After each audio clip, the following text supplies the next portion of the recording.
Un dessin de presse, c'est quoi? C'est un éclat de rire, ça peut être un coup de poing dans la gueule, hein, comme disait Cavana. Mais je crois aussi que ça peut faire réfléchir et ça peut amener aussi à une prise de conscience.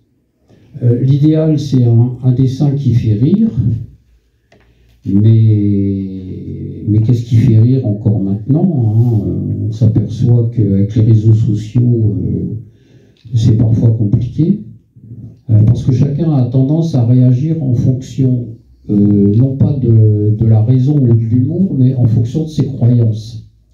Voilà. Et c'est ça qui gâche un peu le dessin de presse, en fait, et notre métier.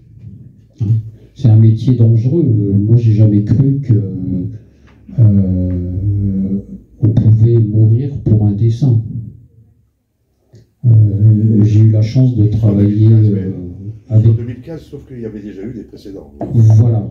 Mais j'ai eu la chance de travailler avec Tinius à Marianne, avec Wolinski, et puis avec Cabu au Canard. Moi, j'ai appris mon métier avec les plus grands, quoi, au Canard notamment, et ça a toujours été une partie de rigolade, quoi. Moi, les dessinateurs que j'ai pour amis, c'est les meilleures personnes du monde, quoi. Il n'y a pas un grain de méchanceté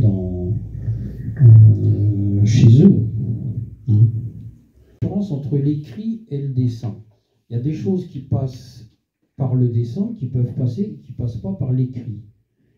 Si je devais illustrer mon propos, je dirais qu'au moment de la mort de François Mitterrand, je ne sais pas, tout le monde se souvient de ces affiches. L'affiche de François Mitterrand, c'était, avec le slogan, c'était la force tranquille. Oui, l'affiche de... Hein? Bon, tout le monde s'en souvient parce que ça a marqué les esprits. Et quand Mitterrand est mort, c'était un mardi, moi j'étais au Canard, donc les obsèques devaient avoir lieu le mercredi. Il fallait que je titre sur la mort de Mitterrand, parce que je faisais les titres aussi. Et j'avais titré Mitterrand, c'est la fosse tranquille, pour les obsèques le lendemain du président. Alors tout le monde s'est marré au Canard, ouais c'est drôle, etc. Puis à un moment, mais, il y a toujours un mais finalement. Oui, mais est-ce que ça va pas être mal pris par certains de nos lecteurs fidèles et j'avais proposé un autre titre, c'était Mitterrand visait aussi les jeunes. À cette époque-là, il y avait la génération Mitterrand, oui, comme on l'appelait. Oui. Tout ça, c'était ces gars-là qui faisaient des slogans qui ont pas mal marché à l'époque. Et donc moi j'avais titré aussi vous n'échapperez pas à la vénération Mitterrand. Et ils ont pris celui-là parce que celui-là il était un peu plus soft. Voilà. Par contre, la semaine suivante, j'ai passé un dessin où on voyait les obsèques de François Mitterrand et le surtitre c'était Mitterrand, c'est la fosse tranquille. Voilà. Et ça a été repris par Éparcile après pour les fosses sceptiques. Éparcile, c'est la fosse tranquille. Je sais pas, j'aurais pu leur faire un procès, hein, mais voilà. Et c'est Tinius qui disait ça, un dessin qui fait rire, c'est très bien. S'il fait réfléchir, c'est encore mieux. Les hommes politiques, d'abord, on a nos préférés. Moi, j'adorais dessiner Sarkozy parce qu'il était marrant, parce qu'il bougeait tout le temps. Tous les matins, en se réveillant, il devait se dire il faut que j'invente une petite phrase pour qu'on parle de moi. Hein, casse-toi, pauvre con, etc., etc. Bon, c'était une mine d'or pour les dessinateurs. François Hollande aussi. Hein, je pense qu'au début, on a eu un peu de mal parce qu'il était rond, mais c'était quand même un bon client et il a beaucoup d'humour. Quand il est venu à Saint-Just-le-Martel, il y avait une caricature de lui où il était à poil de dos et il s'est marré, quoi. Voilà. Et Macron verrouille bien son image, lui. C'est beaucoup plus compliqué. On a l'impression qu'il n'a qu'une seule expression. Je pense qu'il faut d'abord savoir rire de soi-même.